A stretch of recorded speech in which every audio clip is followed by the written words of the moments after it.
Welcome. Welcome to a mouthful of burrito. That's all you got, huh?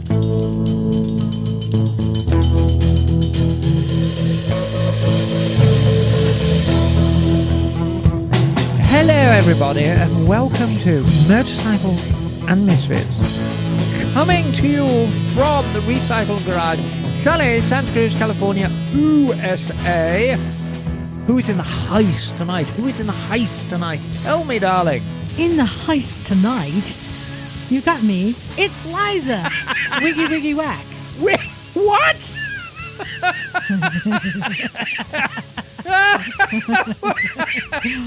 And running the board tonight. Hello, Governor. I'm here too. Wacky, wacky wig.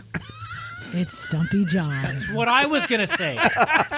Oh, cool, blimey. It's like being at home, innit, eh? Hello, darlings. Of course, and those are the sultry tones of Miss Emma. Oh, thank you, darling. I'm simply thrilled to be here. Simply thrilled. And also, riding the couch tonight, I think for the first time. It's like, you know, people who like never let their dogs on the bed and then like the one day they do. And it's like, they're like, those dogs are in heaven. No. They're like, oh, I made it on the bed. It's Charley. Yeah, you know, when people leave the room, there's less pretty people in the room. So I made it onto the pretty couch because I'm the Charley. This boy. is the classy girl couch. I'm a pretty boy. Okay. Yes, you are a pretty boy. Yes, with your pretty haircut. It's just a damn shame your head is so misshapen. It makes that haircut look It's weird. not as I gave him the right. haircut. That's the problem. Is he keeps saying, "Hey, I think I messed up the haircut." Then I go in there and I make it worse. Yeah, Mycah does the clippers and she like does a spot and she's like, oh. No, I think Mycah, he kind of looks like G.I. Joe. It's because it's grown in a little bit. There was a little bit where I was like, don't turn around for a minute. Oh, okay. We were not originally going this short.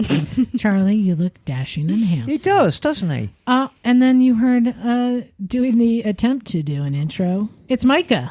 Yo, wiki, wiki. There you go. Mm-hmm. And then everyone's favorite ginger, also looking dashing and handsome. It's Bagel. It is I, Bagel, planter of cherry trees. Oh, really? Is that what you've been doing? Yes. I didn't planted even a reindeer cherry tree today. And you're going to chop it down and cannot tell a lie.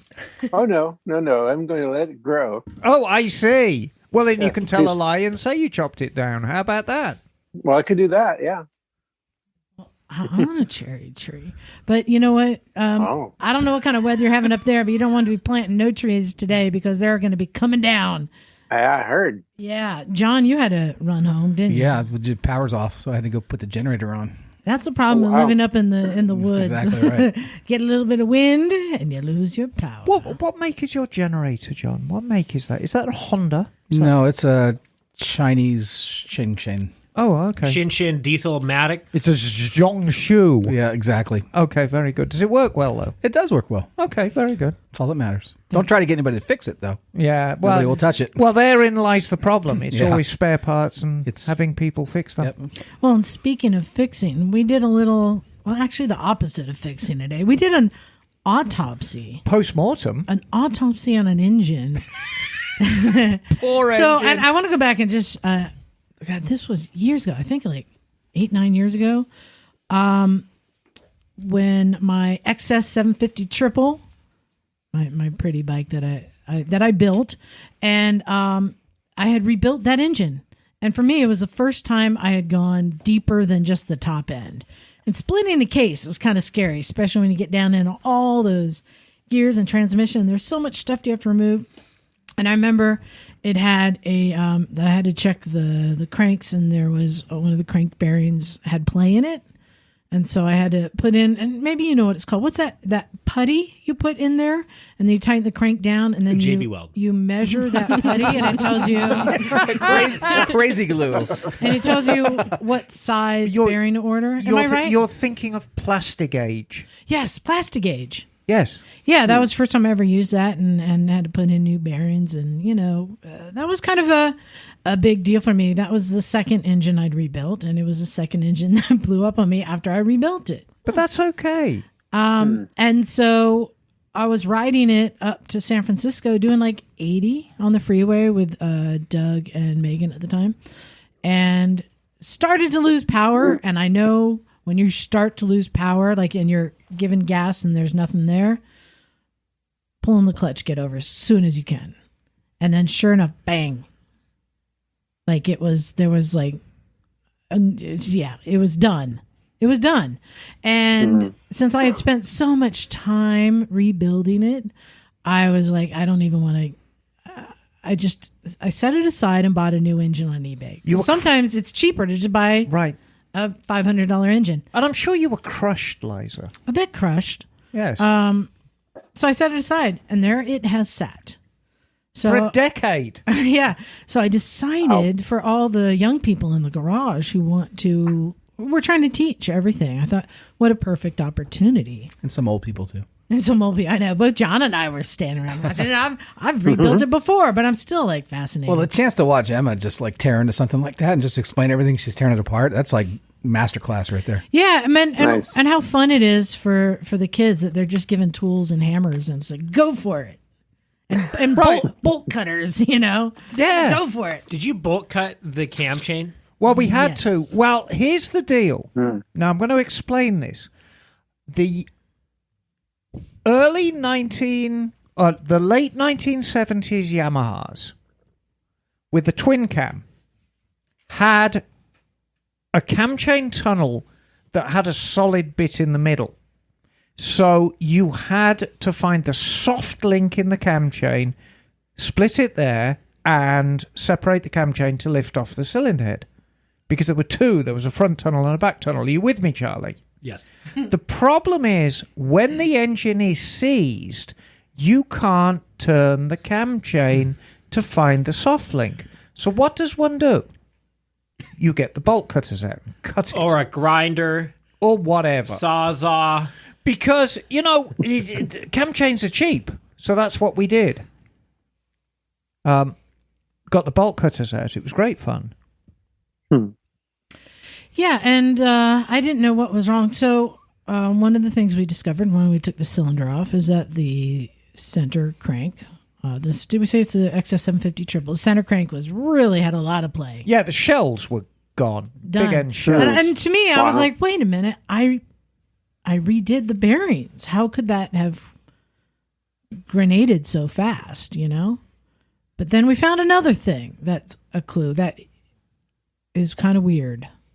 You want to describe what you found? So what had happened on this particular XS750, when that model was introduced in 1976, it had points and condensers. Mm-hmm. Now, by the time yours came along, which is a 78 or 79, it had got electronic ignition, which is a marvelous step forward. Mm-hmm. And the electronic ignition works by having a little rotor that spins round within a ring of magnets. Yeah.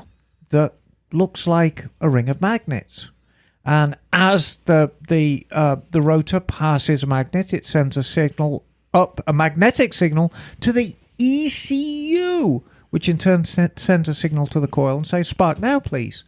Well, the whole plate that holds this kit and caboodle on was held on by 3 screws. Yeah. The only problem is the screws weren't there. So the plate was flapping around. And the ignition timing must have been going from full retard to full advance in the blink of an eye. And I think what basically happened is when the timing gets so far out on an engine, it begins running extremely hot. And it can run extremely hot if the timing becomes too far advanced, but it can run extremely hot if it becomes too far retarded as well. And I think that's what happened. The engine ran extremely hot. There was nowhere for the temperature to go. The oil became overheated, took out the center crank bearing, which is the one that runs hottest on a bike anyway. And then it just sent shrapnel throughout the engine because everywhere the oil went, there was evidence of contaminated oil, of debris in the oil. The camshaft bearings were scored. The pistons were scored. The bores were scored. It was done. It was done. It But- was a horrible mess. So, and I'm trying to like learn from it. Obviously, it was so long ago. I don't remember, putting that back together. I had to have removed it to split the case. Right.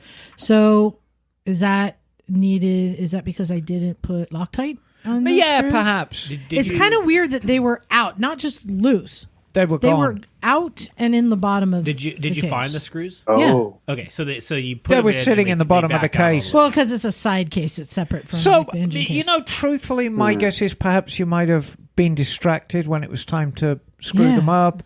Maybe you didn't But- use Loctite when you should have No, used no, some, it or- had to have been tight at first because the timing was set. Well, how many miles did you do on this bike?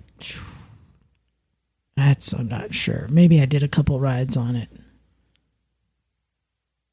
Yeah, I might have done a couple rides.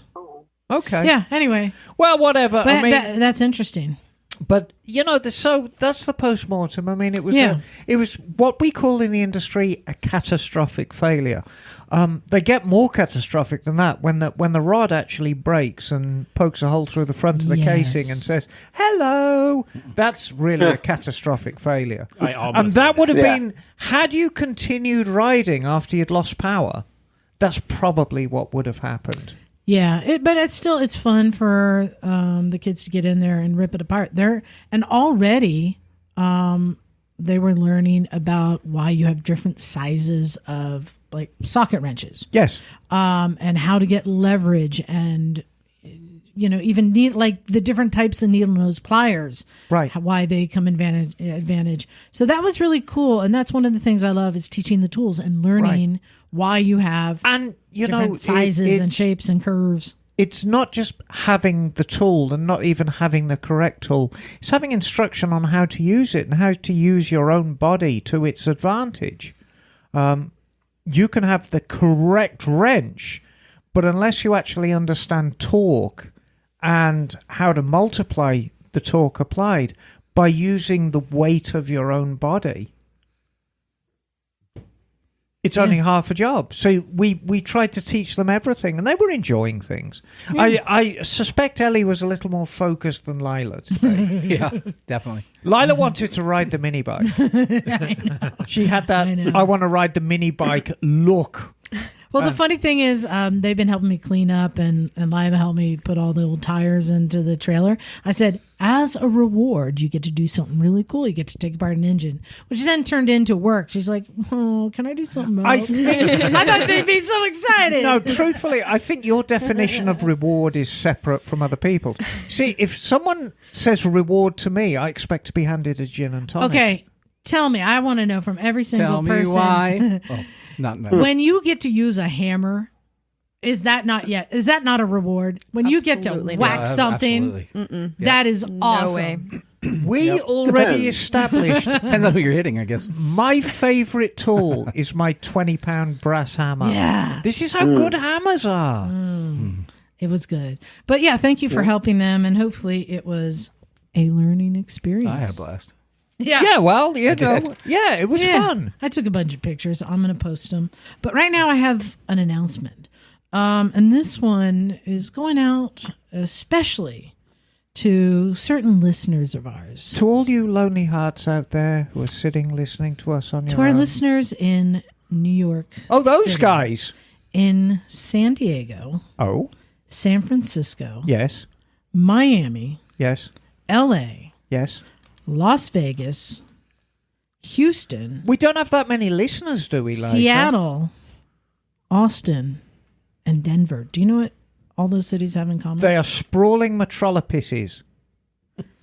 Those cities are all those are the top 10 cities in the U.S. for bike theft, Oh, Wow. Motorcycle theft or bicycle theft? motorcycle theft. Cleveland's on So there. if you live in one of those cities, I want you to pay attention right now because I have a solution for you.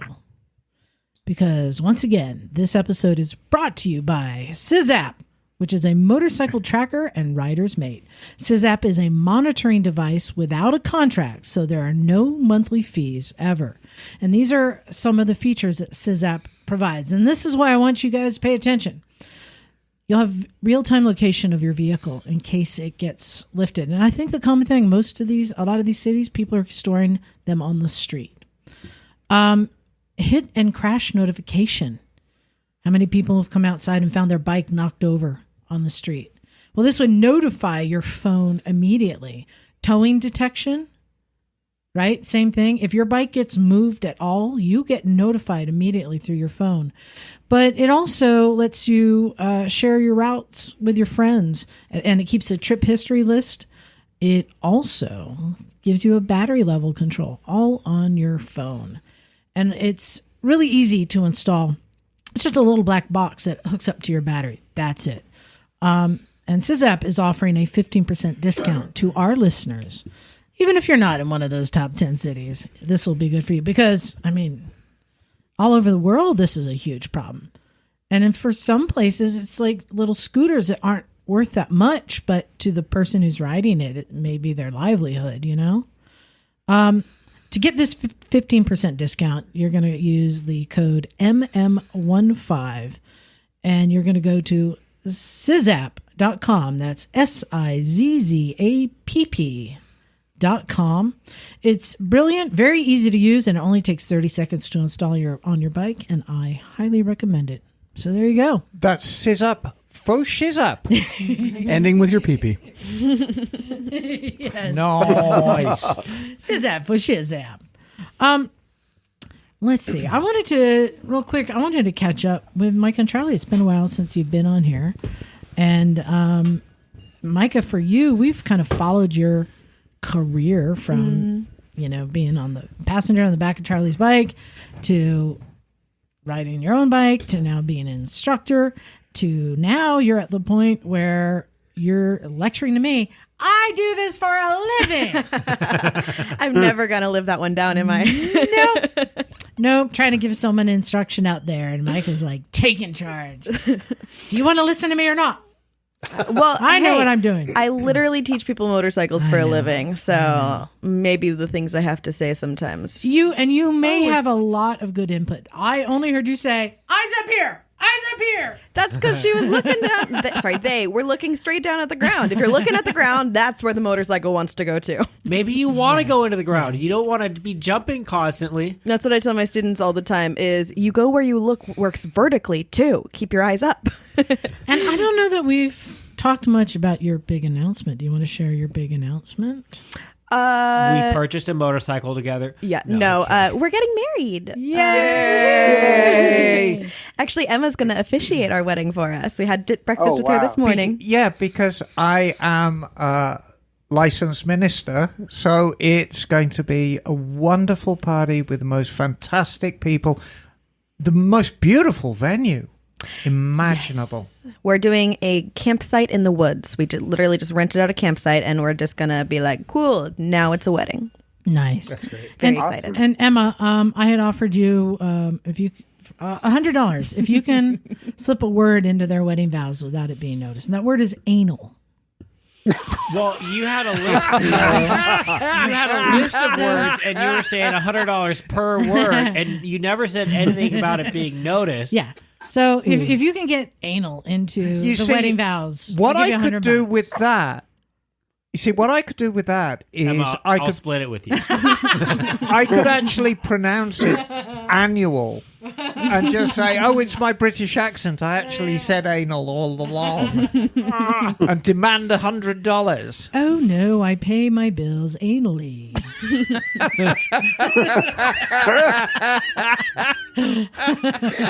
Actually, I do. Yeah.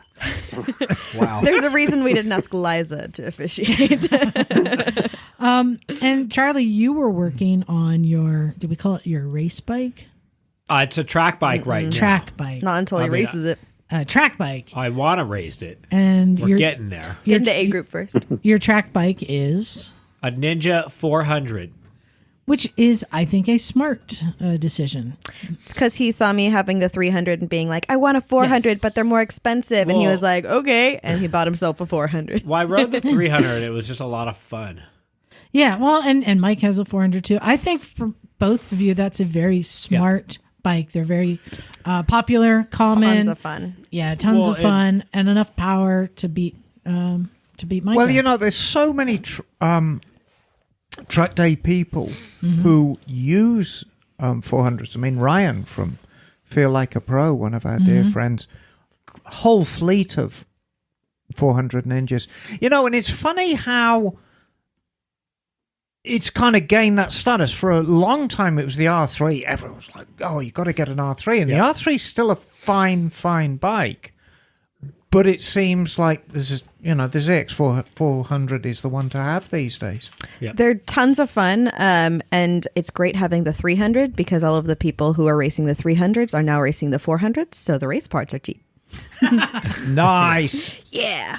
And you can still go plenty fast on the 300. Absolutely. I mean, you have to be better than the riders on the big bikes because they can park it in the straightaways and then park it in the corners and go really fast in the straightaways. And if I want to keep up, I've got to be a whole lot faster than they are in the corners. Yeah, being the little bike in the straightaway going 90 miles an hour and the big bike's going doo doo doo doo doo doo. Well, I'm curious. Do you have any plans to have motorcycles included in your wedding?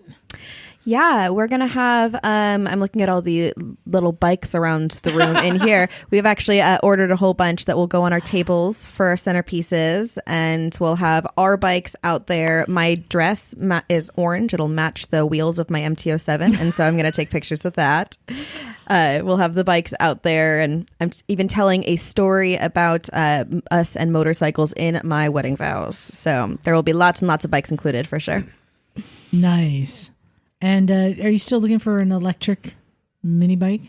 We were talking about wanting an electric mini bike to play around during the reception, but we haven't found one that is worth the price of them for our wedding budget right now. May I make a suggestion? Of course.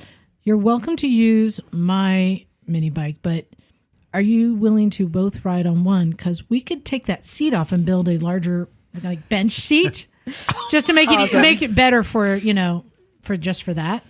To ride away in the sunset. Are you not concerned about making it not only better but far more dangerous? Yes. No. So I did tell Charley we're not allowed to do anything at the wedding that we've done at a vampires event previously. So that does put a damper on.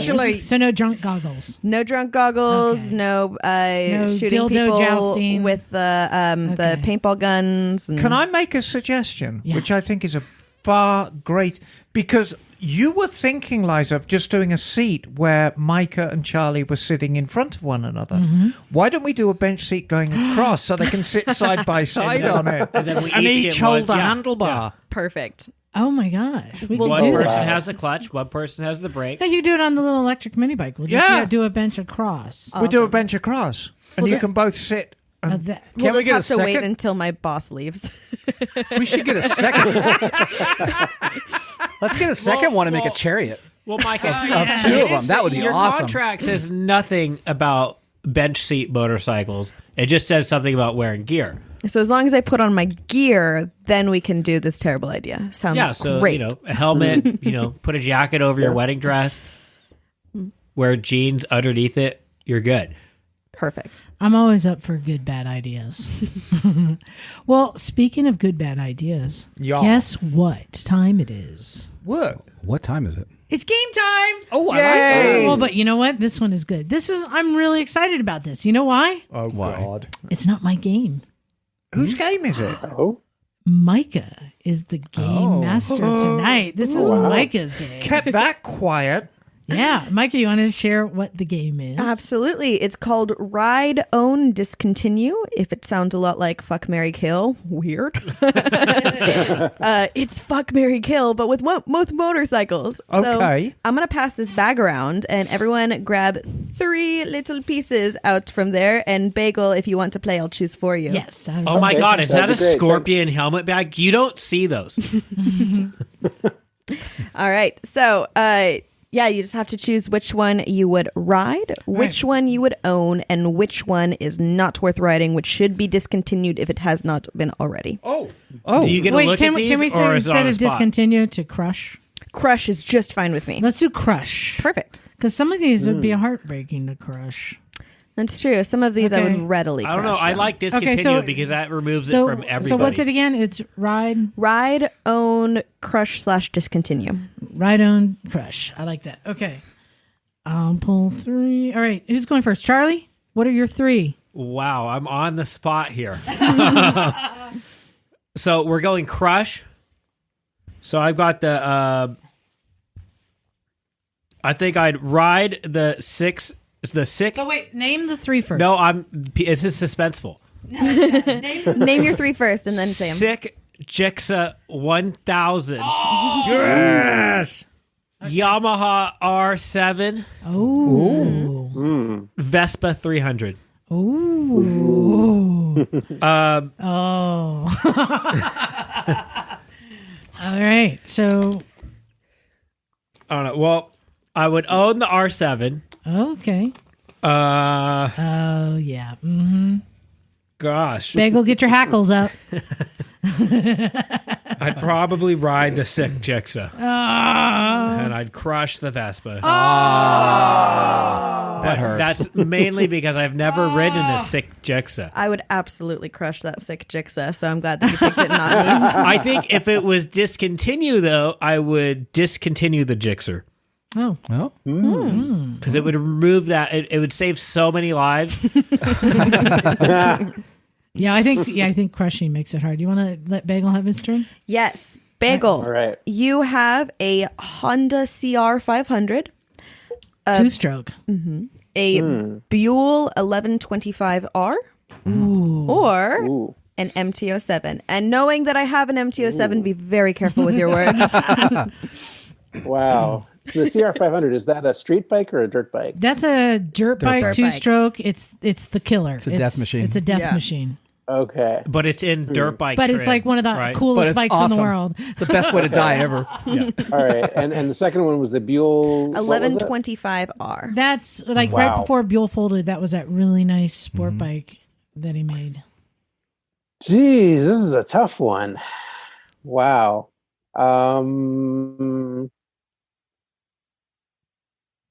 Oof. Oh, this is easy, Bagel. See, the thing is, like, it would pain me to crush any bike that's right? fully functional. So it's like, how can I choose one of them? You know, that just seems cruel. Can I make a suggestion for you? That maybe you crush the one that is easily replaceable. Because some Yeah, are of we these are discontin- not easily replaceable. So crush does not equal discontinue then. No, I'm saying you got to crush. You got to throw one in the crusher. This makes yeah. All right, you know, that does make sense. And Mycah, I'm sorry, I think the MT-07 would have to be crushed just because the other two are just they're not replaceable. It's okay. The MT-07 can cry into my arms anytime. So which one would I ride and which one would I own? God, I think I would have to ride the Buell and own the Honda Ooh. That's a good call. because All right, That's good exactly call. the right call. that Buell just sounds so huge, and I'm not a fan of big bikes. Right. And a 2-stroke, even if it's a death machine, that sounds like that could be a whole lot of fun. Exactly. And you can pull that engine out, put it in anything, and make it a death machine. Well, You this just is have to true, get too. on the Honda, ride it for 5 seconds, and then you're good. You're like, oh, that was so much fun, and I'll put it away now before I die. All right. Good one. Emma? I have Yes. Honda Elite 150, Ooh. Triumph Tiger 900, Ooh. and Nicky Hayden. No, keep reading. Oh, was it cut off? No, it says Nicky Hayden. Oh, it said Nikki Hayden. So I'm assuming you would ride Nicky Hayden. Nikki Hayden. So yeah, no, I was going to say that exactly. So I would ride Nicky Hayden. Would you own it? I would own the Honda Elite 150, and I would crushing your head. I'm crushing your head. The Tiger 900. What? You're pressing and not. Wow. Oh, well, hurts my no, soul. it didn't actually specify whether it was the new Tiger 900 or the old Tiger 900. But either Also, way. it says and- Nikki Hayden's Repsol. It doesn't say Nikki Hayden. Oh, I'm not interested in riding his Repsol CBR. I'm far more interested in riding Nicky Hayden. Yeah, look, there you are, you see. Okay. Yep. All Oh, yeah. No, the Repsol's gone. right. All right. John, what'd you get? Okay, I have a Harley Pan America, a Stretch Busa, and a Harley AMF Sportster. I got 2 Harleys. Ooh. Okay. This is actually pretty easy. Yeah, okay. So I would ride the Stretch Busa. Yes. I would own the Pan America. Yes. And I would crush the AMF. Crush the AMF. Crush the AMF. Wow. Okay. Mine is actually hard. I got a Harley Street Bob. Ooh. A BMW GS 1250. Yes. And an Africa Twin DCT. Ooh, wow. Okay. Well, I think it already stated I'll own the Africa Twin DCT. Yes. I mean, I save it, which means I got to crush a GS 1250 or a Harley Street Bob. Okay. Using, you know what? The Africa Twin and the GS 1250. So one I get to ride and one I get to crush.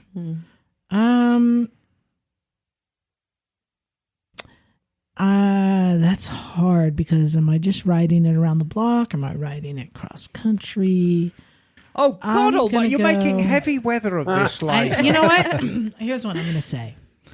I'm going to ride the Harley Street Bob because one of the things I do love when you ride a Harley, you feel a little badass. And when you ride a GS 1250, you feel confused because you don't know what all the buttons do. But they lead you to Starbucks is what they do. I know. So I'll crush the GS 1250 and I'll ride the Harley Street Bob. How about that? You know, Wow. I tell you what, Liza, you should get another Harley. I don't really have anywhere or reason to ride one. I've got one now. Yeah. So you have to get one. Yeah. We're all getting Harleys now. Yeah, no, I think we should. Micah's eyes went really wide. Do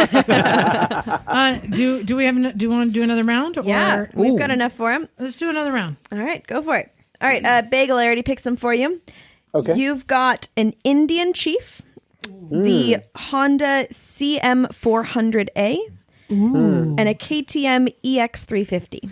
Oh. That's the EX350 is a dirt bike. You know the CM400A is a Honda-matic. Is Is that the long, low, sleek one?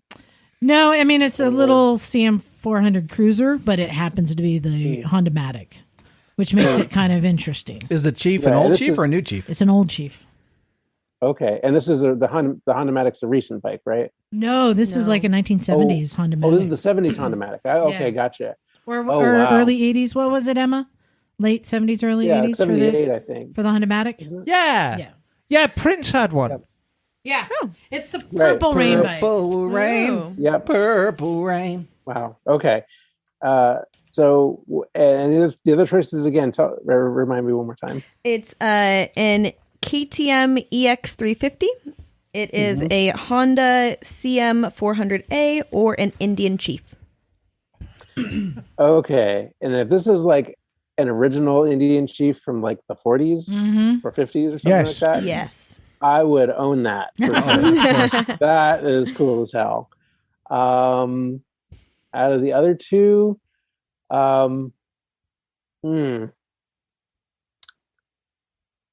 wow.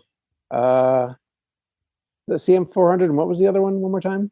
The KTM EX350. It's a nice Okay. dirt bike. Yeah, I think I would have to crush the KTM because I've never ridden a Honda-matic, and Yeah. I would like to ride that just to see what it's like. I'm with you on that can't one. crush it. I'm with you on that And one. besides, crushing the KTM would probably save me a lot of money. And that's why we call him Crusher. All right. And Charlie? All right. Well, so I've got the Z125, the Ninja 400, and a Ducati Scrambler. Oh. So I'd probably crush the Z125. Because we've already owned the Grom, and I've already crashed him, and I know exactly. I didn't say, okay, I crashed the Grom. We didn't crash the Grom. Well, that wasn't what I was going to comment on, but I guess still thank you for clarification. Speaking as someone who works with them regularly, the Grom versus the Z125 are hugely different. They're both small bikes, but they feel hugely different to ride for me. Which one's better? I would rather ride the Z125, but if you are taller than I am, and I'm 5'5", then the handlebars, if you twist them fully, will knock against your knees. So then you'd need a Grom. All right, Charley. From a mechanic standpoint, I prefer the Z125 because it has an oil filter, whereas the Grom doesn't. From my opinion, I prefer the Benelli because it goes up to 135. That's true. It goes up to 11. Yeah. All right, Charley, what's your choices? I think I'd own the Ducati and ride the Ninja.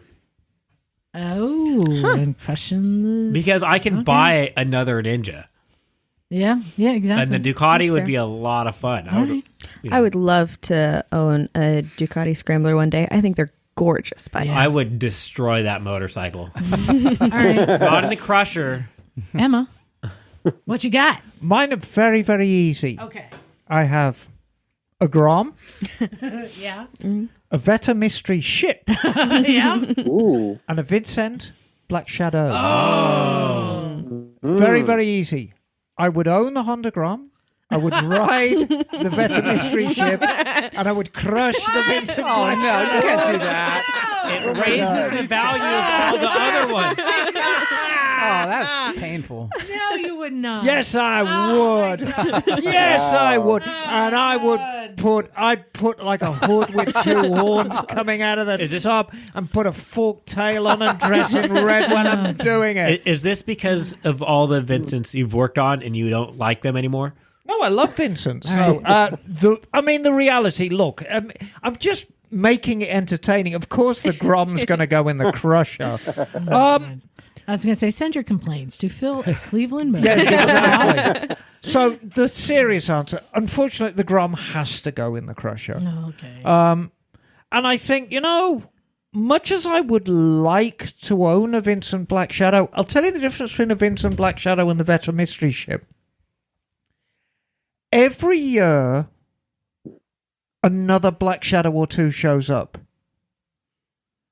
The Veta Mystery Ships, they're all accounted for. Mm-hmm. So I think as probably an interesting prospect to own, I would own the Veta and then ride the Black Shadow because they're always fun as snot to ride. So there you go. There's the answer. Ride the Vincent, own the Veta, crush the Grom. There you go. Okay. All right, John. All right. I have got a Triumph 675. Ooh. T7. Ooh. And a Suzuki Eliminator 25. Never heard of that bike. 250. I know, I'm just kidding. So I would crush the Suzuki, of course. I would I'd ride the Triumph 675 and I would keep the T7. Oh, I think that's good. Yeah. That was easy. I think mine is going to be easy as well. I got the Ducati Desert X. Yeah. The Ducati Panigale. Oh. Who put the pain in Panigale? And the You Suzuki GS500. Oh, don't you dare. Micah's like, crush it, crush it, crush it. It goes in the Crusher. Don't you dare crush that poor little Suzuki. I'm crushing the fuck out of that GS500. I will watch. I'll pay for a ticket. Every GS500 that we had come through here at some point had an issue. They're great little bikes. Until they're not. Well, but, then Doug but they're older and just... I miss mine dearly and would pay to see it be ridden off a cliff. But what's harder here is Ducati Desert X and Ducati Panigale. Oh, you gotta keep the Panigale. Do I got to keep the Panigale? I don't know. I'm going to play so. devil's advocate here, Okay. John, because as an owning prospect, The Panigale, God, it will empty your wallet quickly. Yeah, but Whereas the Desert you'll feel X, so good when it empties your wallet. Have you seen the Desert X? No, I'm have. going It's very hard. simple on this. The Panigale will ride for a day and then let it be someone else's problem. Yep. Right? And then the Desert X, which is a more functional bike. I can use it for a lot of different things. The Panigale doesn't appeal to me that much. I've ridden fast bikes. I mean, bikes have gotten to a point 20, 30 years ago where they're faster than anything. And just because they get even faster, I'm like, there's so many bikes, R1 or the BMW, S 1000. I mean, anything with RR in it, they all give you the same thrills. So the Panigale, what I see is large repair bills, and I've known a few people whose bikes fell over in their garage and were totaled. Yeah, it's like, I don't want to have that burden. We went to a track day a while ago, and there was a crash. It was a Ducati Panigale, and what was it? An R1M. An R1M. It was like $50,000 of motorcycle in a ball. And the best part is that they were best friends and had driven there together. So they had to drive home together when one of them had tried to make a pass that he could not complete because it was his best friend. Such a good story. He tried passing on the inside and took them both out. Mm-hmm. Oh, dear. That would be a silent drive home. Well, for our next topic, I'm sure everyone is very aware there's a lot going on in the world, and everywhere you go. I was at the San Jose Sharks game last night, and they had the Ukrainian flag up on the screen for a while there. It's like, it's sad what's going on in the world, but we can't deny the fact that those Ukrainians are fighting like hell, right? And did you see the one where like some grandma threw like an apple out the window and took a drone out? I think it was a jar of pickles. A jar of pickles and awesome. took a drone out. I mean, they are fighting. They're fighting. And you can't help but think like, how's this going to play out? And is this going to escalate? Will more countries get involved? Is this how World War III starts, right? And I know we all have that on our mind, but let's not worry about that. But let's worry about if shit goes down. I want to know more about what military bikes and what their role is in times like these, and Emma, we know that there's interesting history. Well, that's all. Yeah, I mean, the history of military motorcycles is as old as motorcycles themselves, because the military have always recognized the value of motorcycles. So, I mean, what does the military use motorcycles for? Maneuverability, speed, portability. You can drop motorcycles out of aircraft far easier than you can drop Jeeps out of aircraft. Yeah. With the advent of electric bikes, stealth. Yeah, that's right. So, I mean, we're not going to rehash the whole military bike thing because we did it. We've done it, but some of them are good stories. I mean, the fact that you could say the demise of Indian. Well, could be. Oh no! It absolutely. The demise of Indian has everything to do with the military contracts they got in the Second World War, and they were really the one way to look at it.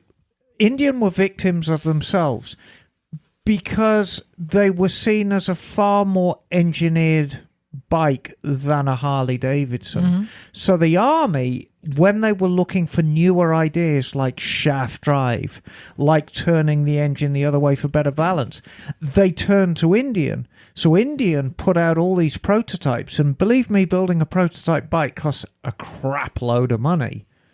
And as good as these bikes were, Harley Davidson were just churning out thousands of WA-45s and making bucket loads of money. And Indian kind of staggered on for another 10 years after the Second World War. Well, Harley cheated. Well, no, not really. Yes, they did. We all know the story. The Army put out a contract and said, here's what we're looking for. What was it? What's that? A 500cc, I think? No, 750. 750cc. 45 cubic inch. And so Indian came brought to them a bike they designed that matched exactly what they asked for. Harley didn't. Yeah. Harley designed something bigger and ended up winning the contract. And that was the beginning of the end of Indian. We don't have to go, too deep into it, but it's a fascinating story. You have another story about, you say hairdressers? Oh, no. I was being facetious. Barbers? No, hairdressers riding scooters. Because Liza said, well, what are the roles of scooters in war? And I said, well, they're perfect for hairdressers to get to the front line to cut people's hair. I bet you scooters had a big role in the resistance. Bet they France. didn't. Not in France? Oh, no. Well, they very didn't exist unstable before World War II, really. You see, the thing is with scooters, and I'm being quite serious right now, because actually I do like scooters, even though I like to give Bagel a ribbing about his love of scooters. Scooters got their start right after the Second World War. Was the first prototype 46 or 45? 46, I think. 46, yeah, was the first real prototype. That's fun. What we have to understand is, after the Second World War, Europe was in ruins. And if you want to stimulate an economy, you have to get the people moving. You have to get the people to be able to get to jobs so they can work there, because they can start rebuilding the economy. Now, that means a robust public transit system, but it also means personal transportation. The cleverness of the Vespa is it was very cheap to make, it was very cheap to buy, and men and women could ride it. It was such a design that even the manual transmission ones, the women can ride them side saddle. Because there's no controls. There's no foot control on the right. Isn't that right, Bagel? Or is it on the left? Well, not on the left, but there is a brake on the right. There's a brake on the right, but there's no foot control on the left. So Right. a woman, because remember, dress codes back in the 40s and 50s were very different than they are today, could actually ride the thing side saddle. It's a masterpiece of a design, but it came not up only After the war. not only that, but it had the step-through design, so women could wearing a dress. Yes, And the dress could hang down, right. unlike on a motorcycle. But that was after the war. Right. That makes Yes. sense. But Bagel, didn't you once say that there was the advantage because with the smaller wheels, you could easily maneuver around all the potholes from the bombs? Yeah, that was part of it. Yeah. They were very nimble. Yeah. So, scooters definitely have an advantage in some cases. Yeah, and as we talked about before, there were paratroop scooters in World War II. There were the French anti-tank scooters that were used in I think in the 50s and 60s. What were the ones that were dropped down in a crate that you could quickly pull out? Oh, and that is the unbolt. Excelsior Well bike, or the Yes. Corgi, Thank you. Yeah. which Yes. are kind of the same kind of bike. And they came in a tube. It looked like a giant tube of Smarties. Yeah. And you drop it and kind of open it up like a clamshell and pull the bike out, pull the handlebars up, pull the seat up, and it had tiny little wheels, little 8-inch wheels, and off you'd go. And I think it injured more Marines than enemy fire. But it was a good way of getting around quickly. Right. And that's the beauty of motorcycling. Within wartime, you can get around quickly. Do you ever remember Delta Force with Chuck Norris? Yeah. Oh, you see, now that's a motorbike right there with all the rockets on the front. So I'm curious. So I know that, we had, you have the old vintage Harleys, and then you get all these weird, scooters and things in a tube. And then you have the diesel KLRs at some point. What came between that? Well, no, there were a variety of bikes. Let's think about Britain. Yeah. Britain, throughout the 1950s and 1960s, were entirely British bikes. Succession of BSAs. One of the popular 1960s British bikes for the army was the B40. And the B40 was a 350cc. That was a good sized bike for the military. So it was easy to start. It was relatively reliable in a BSA kind of way. I guess, and cheap to maintain. The better question here, what are the needs of a military bike? Because currently, right now, we know that some military are using zero DSs. Well, let's talk about and FXs. Let's talk about the stealth aspect of I wanted electric bikes. But let's talk about all the needs. So, because here's what I'd like to do. I'd like us in the room to design the perfect military bike right now for this potential World War III. Stretch booster and a pot of green paint. Done. Because we've already talked about some of the advantages of bikes in the past. Yeah, but they still apply today. I mean, Do they? yes, absolutely it does. The idea is, look, the ideal military bike, let's take any military, the mission. It's all about the mission. So the plane comes in away from where you're actually attacking. The drop zone should ideally be far away that the plane remains undetected. All the paratroopers and the Marines jump out of the plane, land, open up, get on their bikes, get to the mission as quickly and quietly as possible, commit the dastardly deed, get back into the pickup zone, get picked up by helicopters, and all go home. So it sounds like my electric mini bike is what's the perfect thing. Well, we're only talking about forward deployed troop, though. We're not talking about Right. But I mean, that's the messengers. obvious one. That's the obvious one. Well, I mean, Forward that's deployment. what. So here's the first question: electric, gas, or diesel. These are basically our three options. What do you guys think? I want to know in the room. What do you guys think? If it has the range, electric. If they don't plan on refueling. So I think the first question is on what soil might this be used? And I think there's not a lot of electricity available during war. Yeah. Correct. So to me, it seems like maybe an electric bike isn't the right option during war. But might be in stealth missions. Yes. It would be good for a very Right? Special forces. specialized job. Yeah.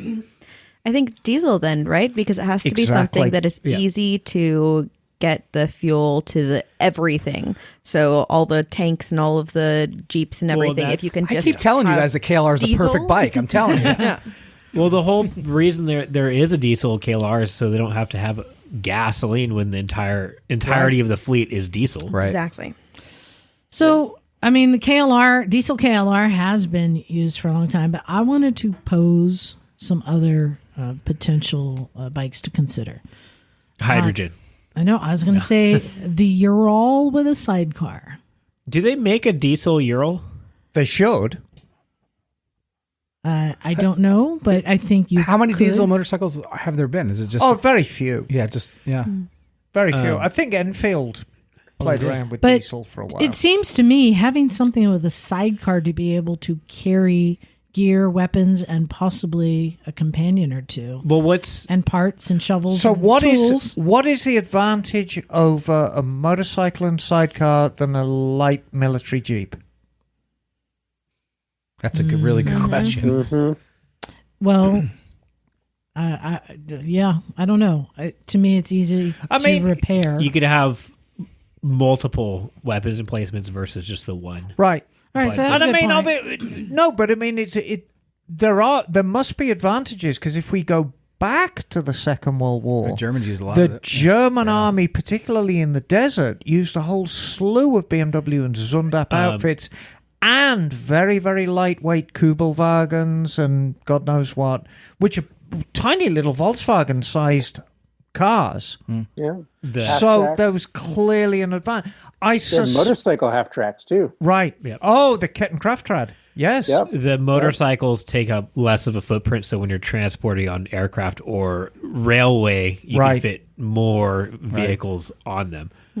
And I have a suspicion when the going is very, very soft, like sand, a lighter weight motorcycle and sidecar will be easier to get through and less likely to get stuck than a... Yeah, that's what I meant. Well, to say. small car. don't tracked vehicles work very well on sand?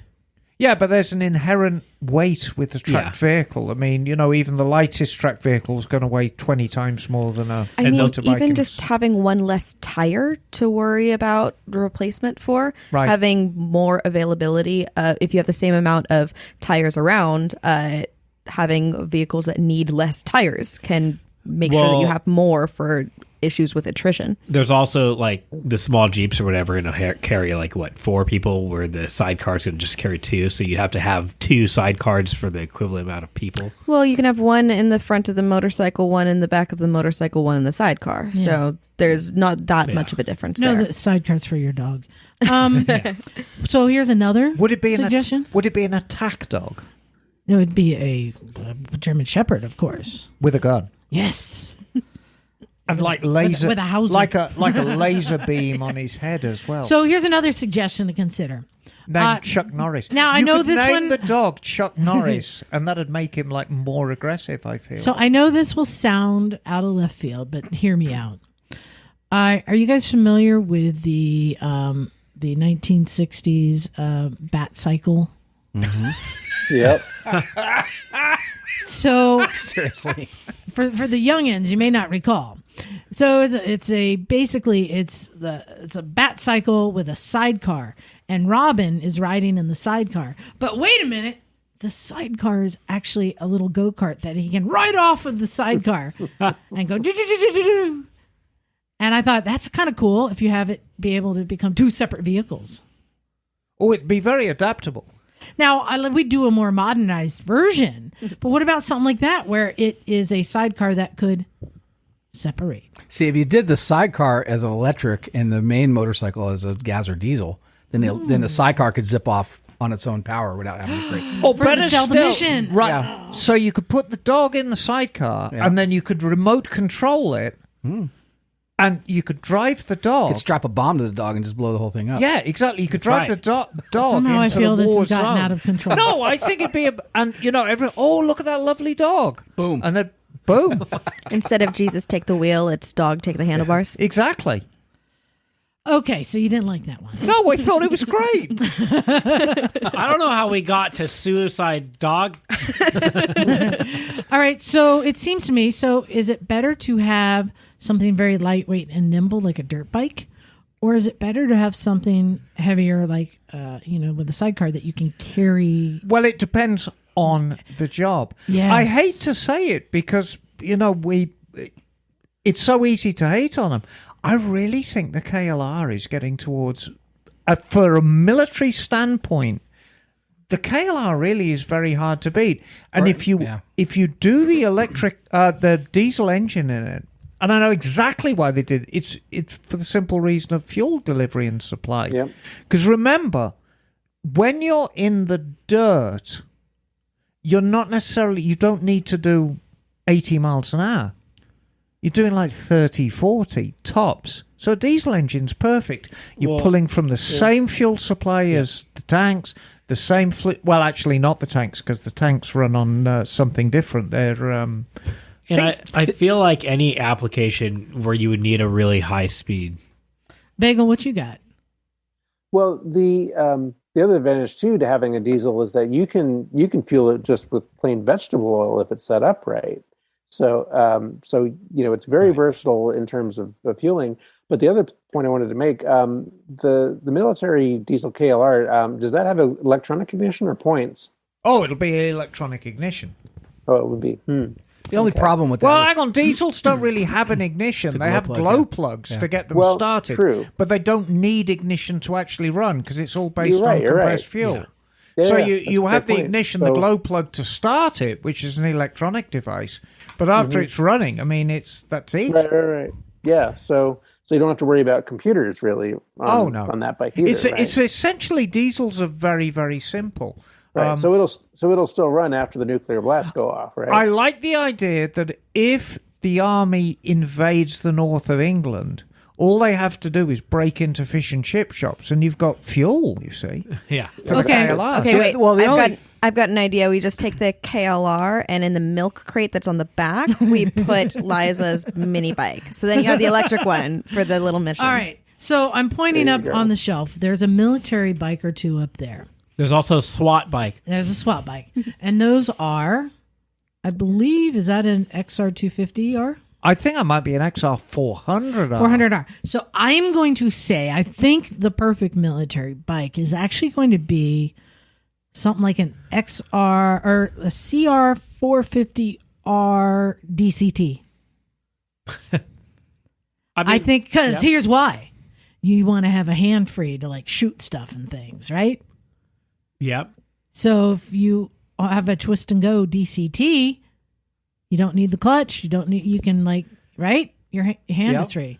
So, I mean, don't you think, Emma, that Honda has a technology they could put a DCT on anything? Yeah. And I'm thinking, actually, you could probably teach the dog to ride it. With minimum training. Because, I mean, the dog's just missing opposable thumbs. So if you do like an automatic throttle on it. Maybe it's a thumb throttle. Yeah, you could do a thumb throttle and the dog could just Or nose it. throttle. Yeah. Let's leave the dog at home. I like the idea of having a lighter bike because I've had my KLR in some mud and it's no fun in mud. And it's just that weight. So having that CR would be much... Yeah, but remember, this is for the army and there is a level of physicality that's required of soldiers. So, you know, certainly frontline troops, they'd have to be fit enough to ride the thing. I think we're narrowing this down. So it has to be a Honda diesel CR 450R DCT with a milk crate. How much of a dog would With that a be, milk though, crate. being a diesel for 250? That's Oh, God, it'd be slow. Yeah, that's what I'm saying. It would be... But...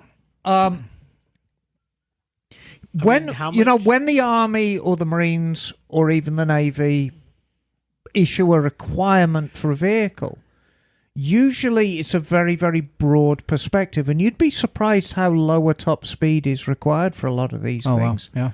Yeah. You know, even the fastest tanks are not fast vehicles, and convoys regularly travel at sort of 25, 30 miles an hour. So What's over your shoulder? Is that a KLR? The Army one? this one. Yeah. Oh, it might be. That's a. It doesn't look like a little GI Joe. This Yeah. isn't. No, this is an official Army product. Mm. Yeah, we the do Army have runner Army cycle. bikes in here. I think this is a KLR. I think it's up.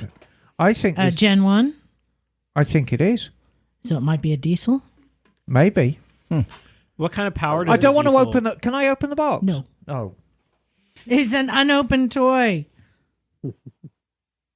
No, you can open it. That's fine. Just as long as you put it back. Do you guys really think that motorcycles do have a place in war? Yes. Yeah. Yep. Yeah. Especially when you Still? consider the secondary issues like being a messenger, A barber. a barber. Yeah, sure. You know, if you ever need to tow a tank away, you never know. Well, I mean, the Ukrainians have been towing like mortars and just like No. Yeah. That's true. It's That's like true. a sidecar towing like a Russian mortar away. Yeah, I know. Yep. Let's get Yeah. down to brass tacks. What are the practical reasons for owning a motorcycle as a civilian? They look cool. They're fun. They're fun. Yeah. Keep You going. can sit outside of Starbucks. What are with the them. Fuel efficient. Economical. There you go. They're great. to Fuel get through efficient. traffic. The one thing that is hard in wartime is to get fuel to where you want it. So if you are on the front line and you need to send somebody back to say, help, and you've got not much fuel left, who are you going to send? The gas-guzzling Humvee or the motorbike? Of course motorbikes have a place in war. And to me, it seems like it needs to be a dirt bike for the same reasons that they used to ride the Vespas. You wanted something that's nimble and get through all the different types of terrain and messed up roads. And I mean, let's face it, drive over dead bodies, whatever you got to do. It's going to be a dirt bike, right? Well, there's also going to be cars and rubble and things like that to where you might not be able to easily navigate with a Humvee Yeah. or something. Yeah. Yeah. So, but you do also want it to be something simple. So, Reliable, easy to maintain. yeah, I know. So, I mean, yeah, it does fall between something like. I hate like to a say KLR. it, this official army bike, it actually does look like a CRF. Let me see. Yeah. Let me see that thing. Yeah, it does look like a CRF. I can see right now. It's definitely not a KLR. Yeah, you're right. Well, it looks like a KTM to me. I think that's a supermoto. Maybe it's not a real bike. Because it's a plastic toy. You mean? Right. Anyway, it just made me think. But I haven't seen any with everything that's going on over in Ukraine. Have you guys seen any motorcycles? Just the Ukrainian, the sidecars. The sidecar pull. Yeah. Pull and stuff. Yeah, I think it's something that I think. You can get bikes in and out of places.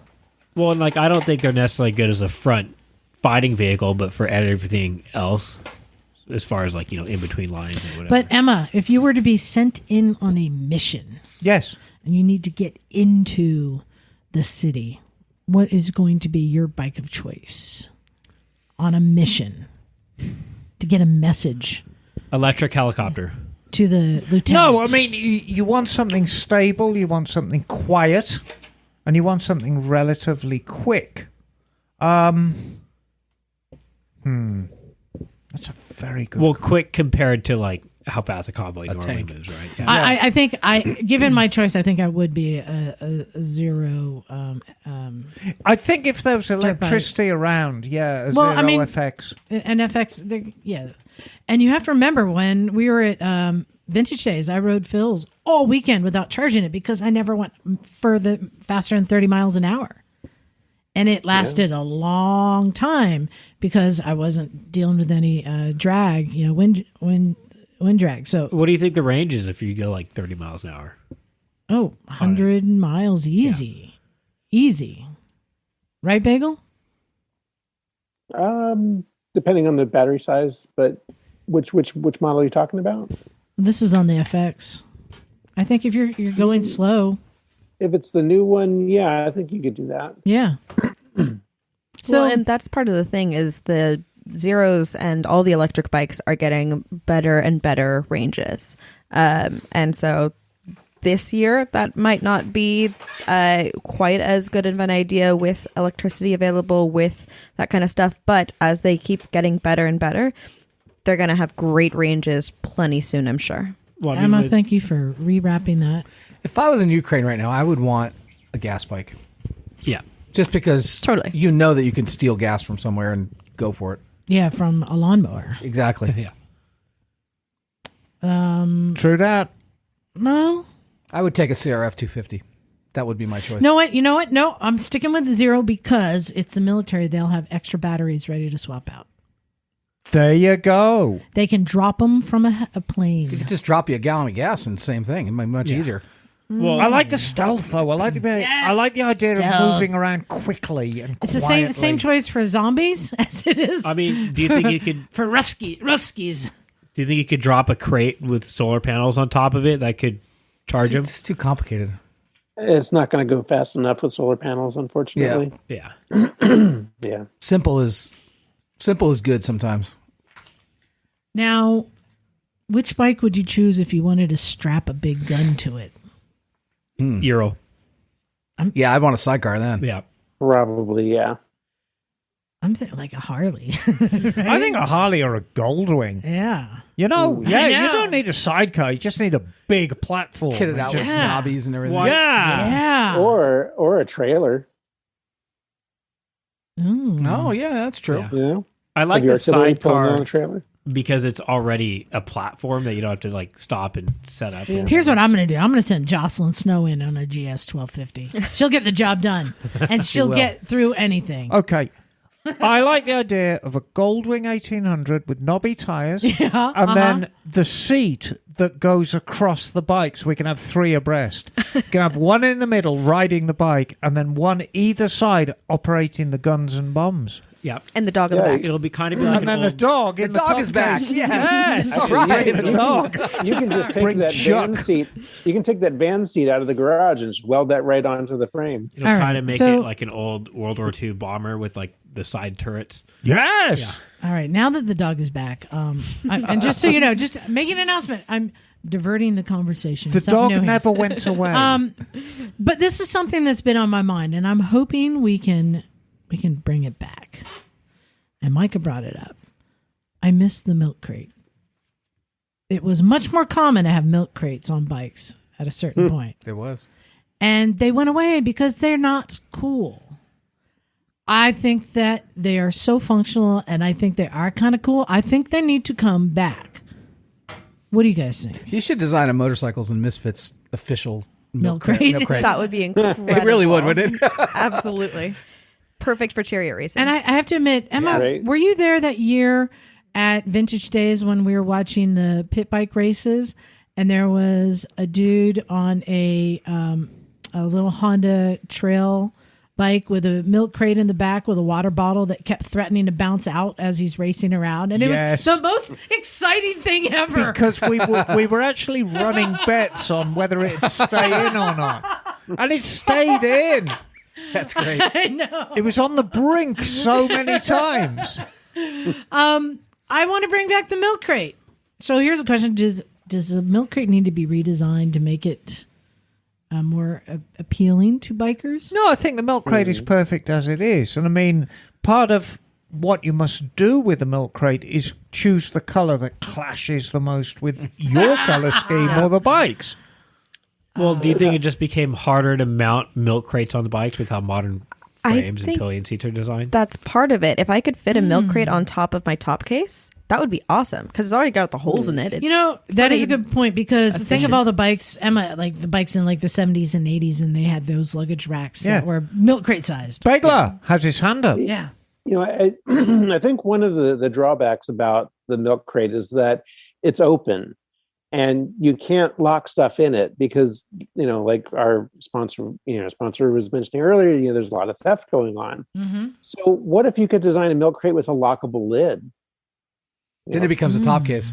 Yeah. Right, It's but just it's well, two no. milk crates with some locks attached. Here's the advantages There of you milk go. crates. And- I want to. Yeah. Oh, wait. 2 milk crates attached together Mhm. and set them up as panniers. Oh, like a clam shell. Oh, Yep. that's interesting. So I want to. And, yeah. it's like the ultimate KLR thing. I want to There you remind go. people the advantages of milk crates. First of all, Holes.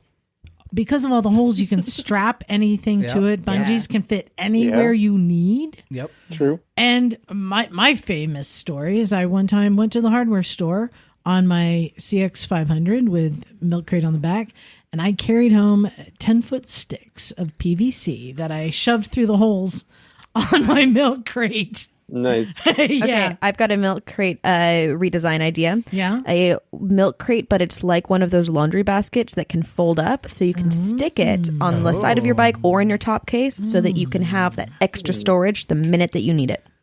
Yeah. Well, you need to patent that, Nice. right? Like right now. I'll The get other right on that. advantage of milk crates, if you guys haven't figured out, they're the perfect size to put a Chinese to-go container down in. You know They what I work mean? for a 6-pack of beer, You got too. your bag of Chinese food, and it drops right down in. Yes, And a six-pack. pizza on top fits really well too with the ability to Yes, attach the sides. exactly. I've done that before. You put stuff on top, and you can strap to it. Emma, what are some of the other advantages of a milk crate? Oh, you can easily hose it off. if you Exactly. get I messy. mean, they're virtually indestructible. Yeah. And if it breaks, you just steal another one. Yeah. Well, they got less wind drag, too, because of the holes. Because of the holes, Yeah. the wind passes through. Right. And it's not just dragging a side wind, it's a lot more stable than a top case. Why do you think they went away? Because people made fun of us. Yeah, I think ultimately it was a shaming thing. I think the KLR is actually the last great milk crate host. Well, but so where do you put a milk crate on my Ninja 400? Well, you need to have a shad rack. Yeah. Same for any top case. The racks are the expensive part of the top case. And then it's like, okay, you drop a little bit more money and you have the box. A GS, you can put one on a GSA, right? Don't they have a rack in the back? Yeah. Yeah. I mean, you can put one on my Tenere. There's the flat spot. No, but I think a Ninja 400 with a milk crate on the back would be epic. We've got to bring the milk I crate want to back. encourage That's- people to bring the milk crate back. I want to Yes. start this I should movement. Yes. put one on the track bike. You know what I need to do?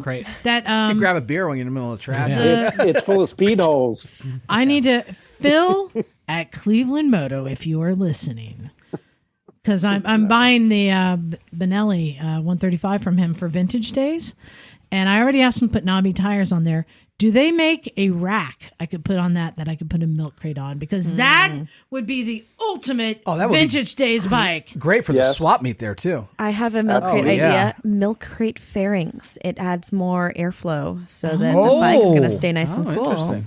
And it's also going to offer you the protection that we know milk crates will stand up to the test of the ground as we have ridden them. So they're like crash bars. Yeah, milk better crate than crash stock bars. bearing. Exactly. Oh. So Phil, if there is a luggage rack for that Benelli, please add that to my bill. I will take one, please. I think that is, you know what?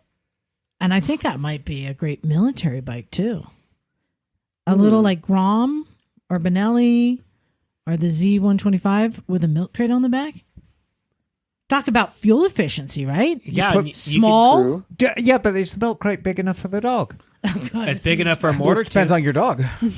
Little. I go think find I in there. think Yeah, I exactly think what I was that is thinking. also the ultimate military vehicle. A milk crate. I think it's the small bike with knobbies and a milk crate. I like the Done. idea of using just the Grom as a propulsion system, Well, so I you think- can just add more Groms. If you've got a bigger thing you need to move, you just add a Grom or Link them two. together, right? I think just link them together. I think the key here is we already know, having been to Vintage Days, how to design the perfect bike for Vintage Days. It's the same thing you need for war, basically, right?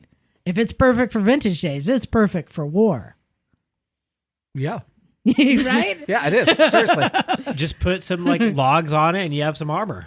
I've just come up with a perfect military bike. So you take a Grom, and then you take another Grom and take the back wheel out of the other Grom, and then weld the swing arms together Yep. so that one is facing forward and one's facing backwards. Okay. And then you have the sprockets, and you have two sprockets. Is this like a aligned. push me, pull you? Yes. Okay. And you can have and then the one at the back that's facing backwards, you'd have to do the cam timing so the engine ran backwards. Yeah. So they'd both be driving the center wheel. And then you could ride it into battle. And then if things got too hot to handle, you just turn around and retreat without having to turn around. And then if you're feeling brave, you just turn around and ride it back again. Well, on that thing, then we could just do one half as a diesel and the other half as a zero engine, and we're good to go. But where do We've you got put, our stealthy. but one where do if you we put need the it. dog? They're No, wait, no, hold on. You can't do that. There's nowhere to put the milk crate if it has two front ends, no rear end. Come on, You Emma. could That's do it at the the joint canvas. between the two bikes. yeah. You know, Or you could have the milk crate at the front and the milk Exactly. crate at the back, because the holes, Dual milk you crates. can look through the Look, holes. I'm serious. When designing a bike for war, one of the things I needs to be able to do is beer run. yep. That's how you're going to keep the soldiers happy, right? Right. And making sure their hair gets cut. Yeah. So a barber on a Grom with knobbies and a milk crate full of beer. There you go. Are you drinking beer, Bagel? Yes, indeed. What are you Cheers. drinking tonight? Cheers. I'm drinking Prohibition Ale Oh, very nice. from Speakeasy Brewery. Delicious stuff. So, Chug-a-lug. Emma, Yes. I have a question for you. And I have an answer for you, I darling. hope so. Emma, as we were disassembling the engine, Yes. when we pulled out the cam chain tensioner, Yes. it made me think. Tell me why. Ain't nothing but a heart. Is it break, Rick? Yeah.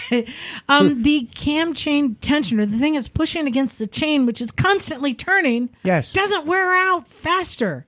I don't understand Well, there's a how variety. it doesn't just There's- grind it away. There's a variety of reasons for that. So the blades that the cam chain actually rubs against are made of a very, very strong material, and it's it could be a very strong plastic like Delrin.